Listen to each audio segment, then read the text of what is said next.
All right.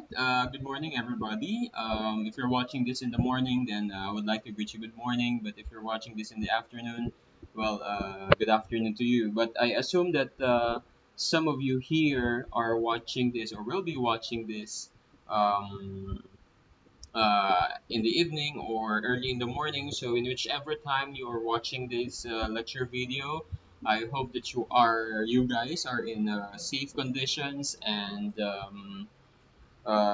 your family is safe as well. Okay, so our topic for today, ladies and gentlemen, my dear students, is on process-oriented performance-based assessment. This is actually unit 2 of our subject in assessment and learning 2. By the way, we are done with unit 1, so we're now proceeding with unit 2. This is supposed to be our topics for the past 3 weeks. This is our third week already for this particular unit, no? So this is already week 5, 6, and 7. Okay, week 5, 6, and 7. So I will be summing up. I will be wrapping our discussions on the three topics under Unit 2. Okay, so Unit 2 is on process-oriented performance-based assessment, and the gist of this unit is for us to understand practically what performance-based assessment is. But if you go over your module, you will come to know that there are two types of performance-based assessment: process-oriented and product-oriented performance-based assessment. However, in Unit 2, what we are going to study is just on the process-oriented performance-based assessment. Okay, so today this is the introduction to our topic, and one of the characteristics that make assessment of high quality is being authentic. And as we all know, no, when we talk about authenticity, we think of how near or how relevant or how related our assessment tools or our strategies, assessment strategies are in the real world, in the real context. Okay, can they apply what you are teaching them? Can they actually um, transcend, or the skills that you have taught them can transcend into what they will be expected to do after graduating?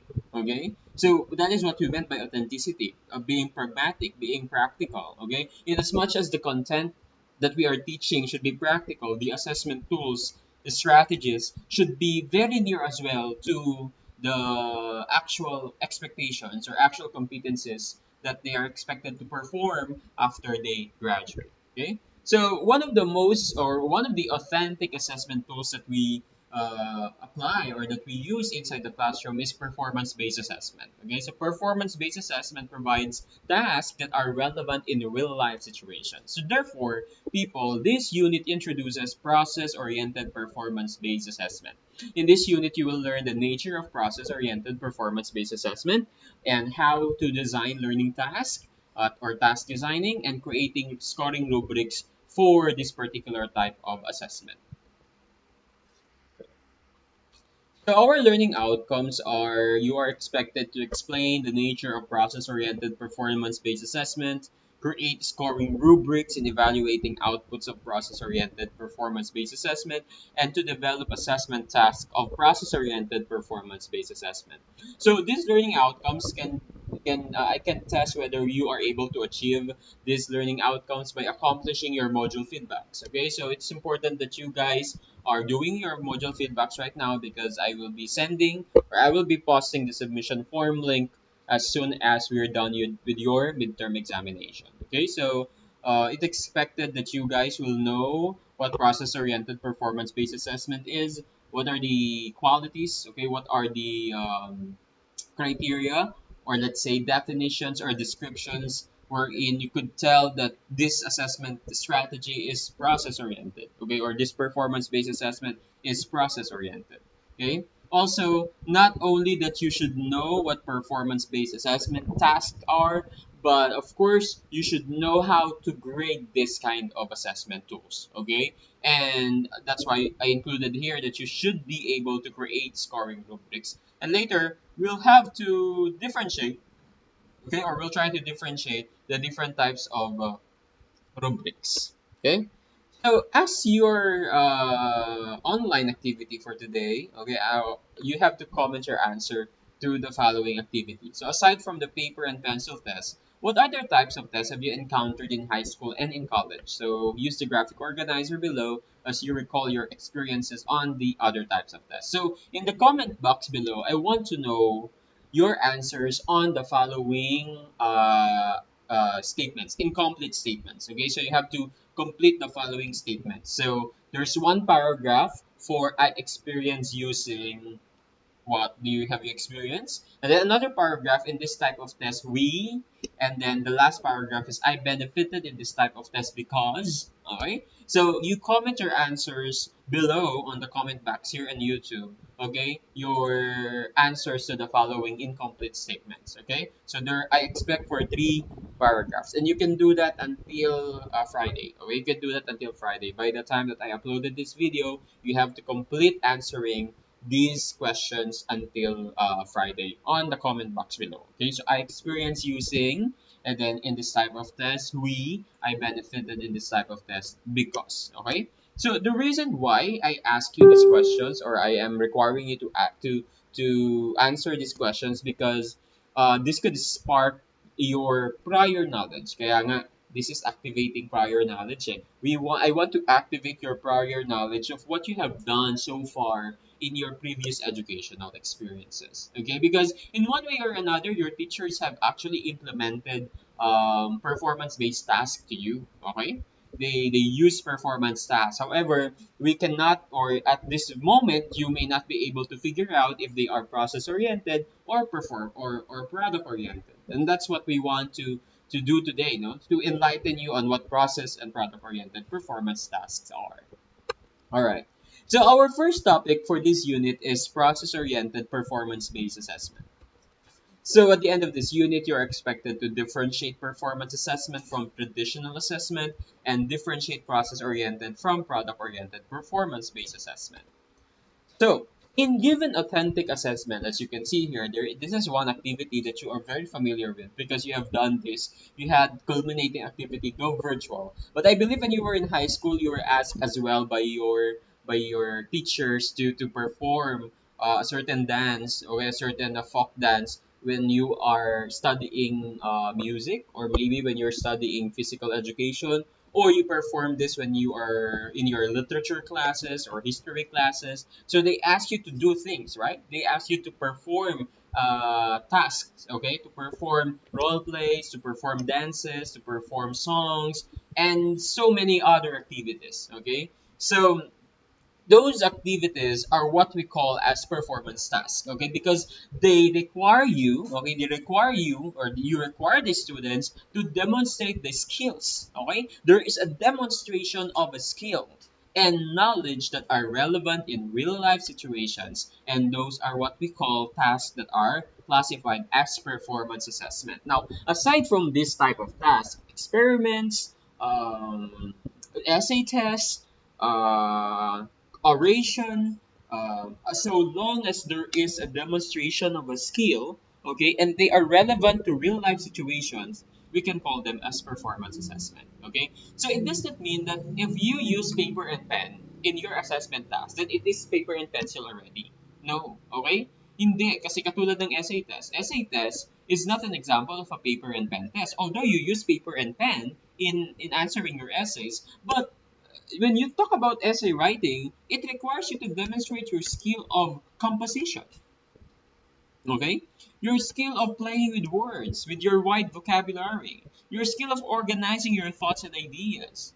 And that is not just paper and pen. You're not only to retrieve information there. You're not only to recall information in writing your essay, but it necessitates skills for you to make a good essay. Okay? So essay test is an example of a performance assessment because it requires the students to demonstrate particular skills. Okay. So furthermore, performance assessment is a direct and systematic observation of the actual performances of the students based from a predetermined performance criterion, according to Zimmerman in 2003. It is an alternative form of assessment that asks learners to perform a task, applying the knowledge they have gained from a unit or units of study. These assessments are typically open-ended, complex, and authentic. So what do we mean when we say that performance tasks are open-ended?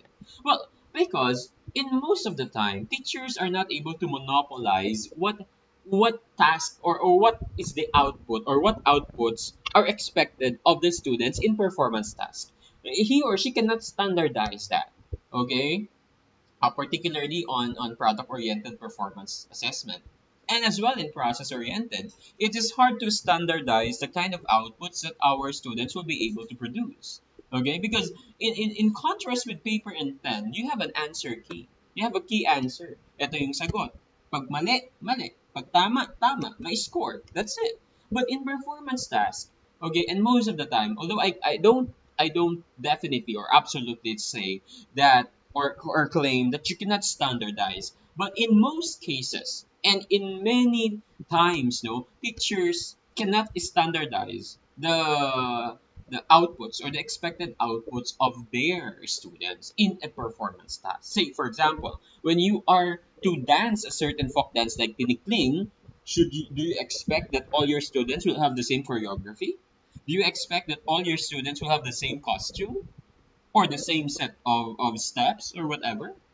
Okay, so that is what we call open-ended. You let it open for your students so that they could explore their creativity, their individuality, their originality, their uniqueness. Okay, as far as producing their products in a performance task.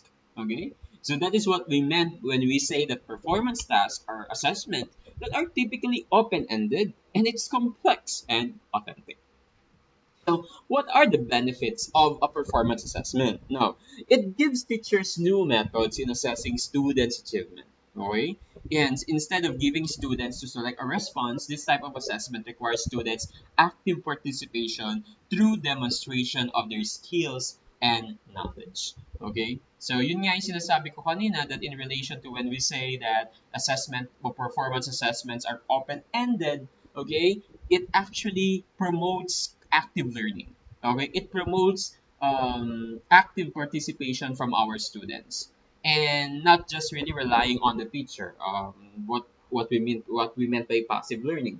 So performance tasks nurtures active learning because the students are in there. The students are immersed in a particular activity. They brainstorm, they implement it, and then they produce a final outcome. Okay, so it is not the teacher who is the direct character or the main character in the story. Okay, he or she is not the lead character in the story, but the students are. Okay, and that is the essence, diba, of what we meant by student-centered learning. Okay, so right now, katulad sa DepEd, performance tasks are given a great deal. Okay, 50% of all subjects, in all subjects, no, across all subjects, 50% are given to performance tasks. Okay, 50% of their grade are accounted to performance tasks. And what does that mean? What does it mean? Well, it just means that the Department of Education now recognizes that our students should learn or should, go beyond the results of their periodic exam, their quizzes and all. Kasi noon, ang pinakamalaki ay periodic exam, di ba? Written exam. We are so much engrossed with the idea that when someone gets a high score in the periodic exam, aba, magaling tong batang ito. Diba? Pag matataas yung quizzes niya, aba, magaling tong batang ito. But when you ask him a question or when you ask that particular student to demonstrate a certain skill, hindi niya magawa. Okay? Sa ngayon, mas importante na nagagawa ng bata o na-apply ng bata kung ano yung natututunan niya.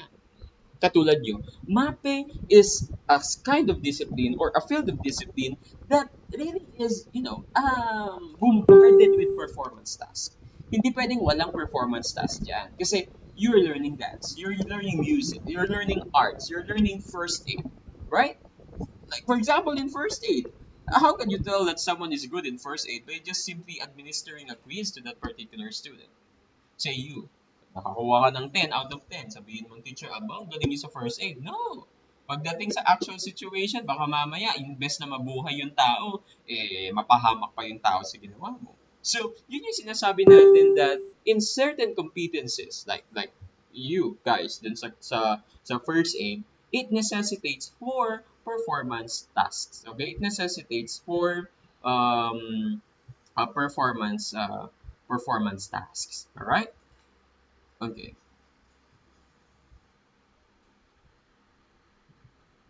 Okay.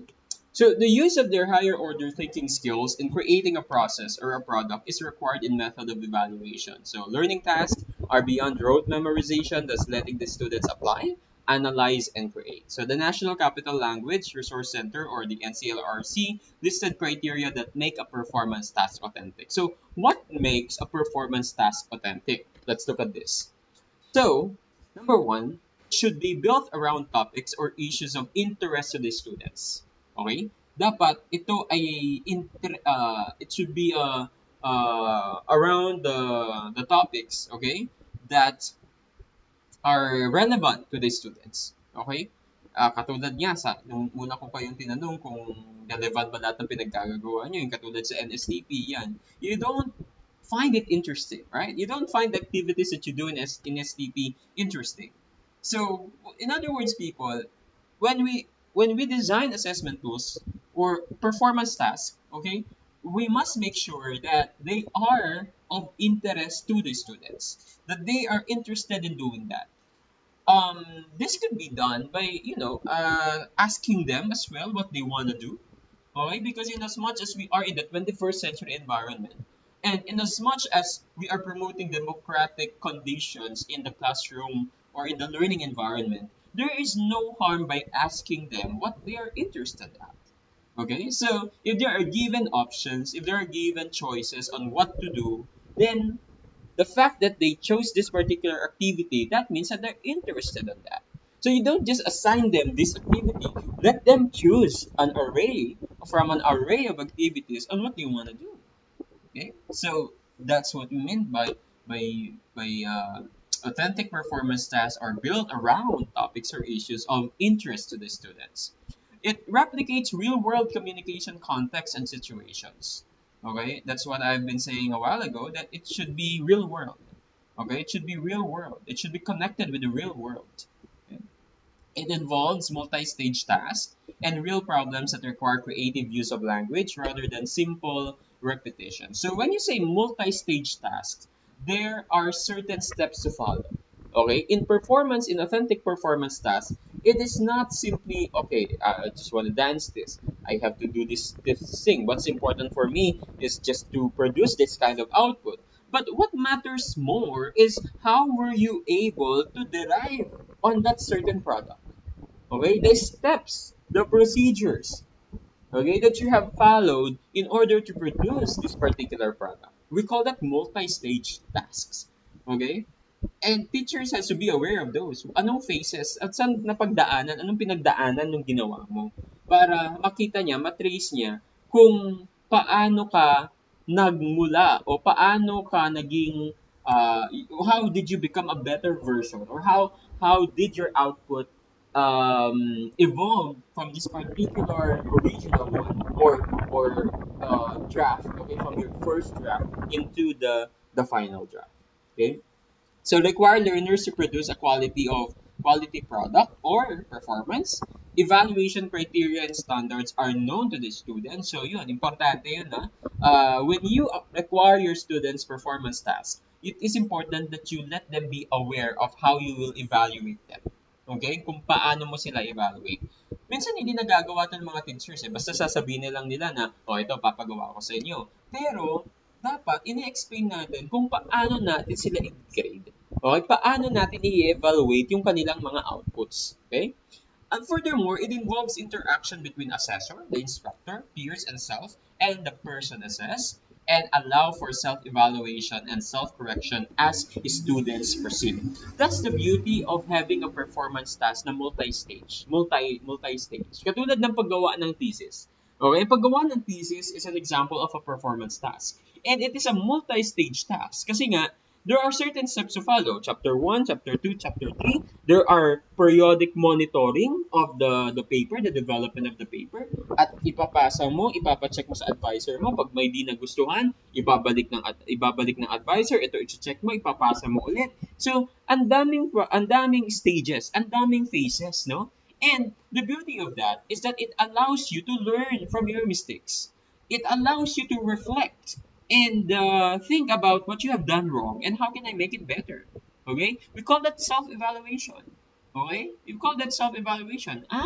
Mali pala ako dito. So the next time that I will do this, dapat ganito na. Okay? Yan yung tinatawag nating learning from your mistakes. Okay? And you do that because you evaluated yourself. Okay? Nag-reflect ka sa ginawa mo, and then it turned out na mas maganda pala itong gagawin ko na. Okay? Kasi ito pala ay yung ginawa ko nung una mali. Ngayon, ito dapat ang gagawin ko. Okay?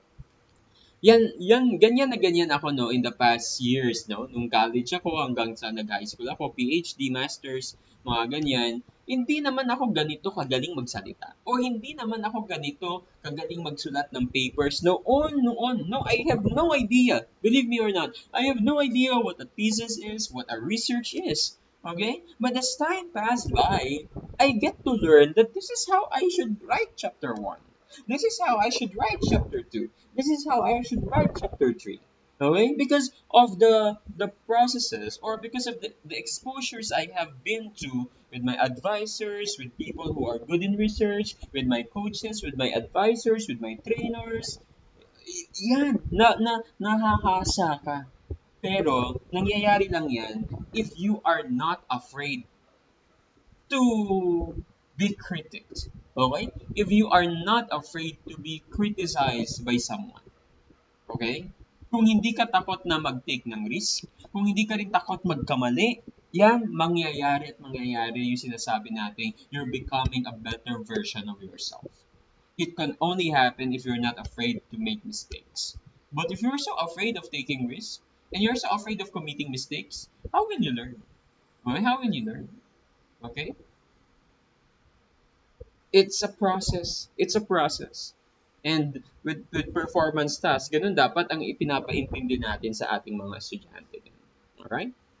So, what are the characteristics of a performance-based assessment according to Land and Kirk in 2019? So, there are 6, no?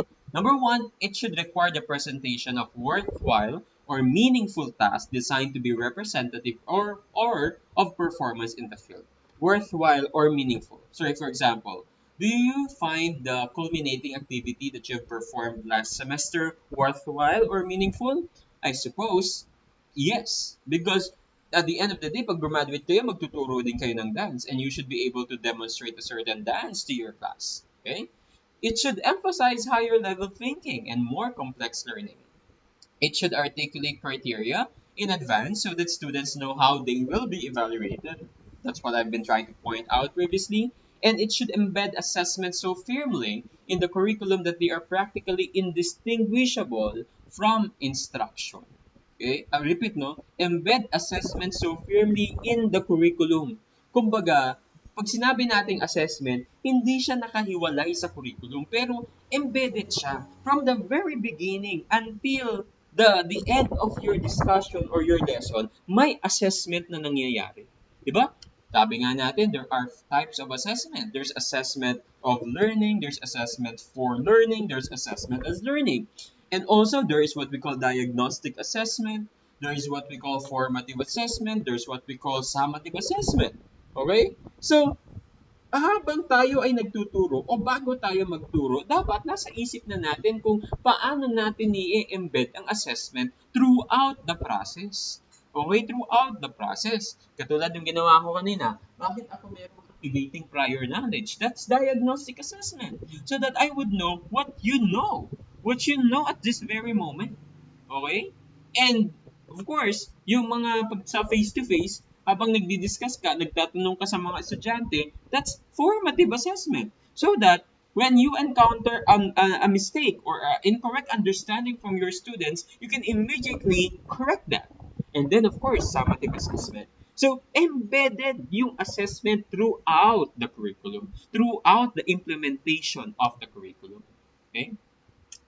Also, expect students to present their work publicly when possible.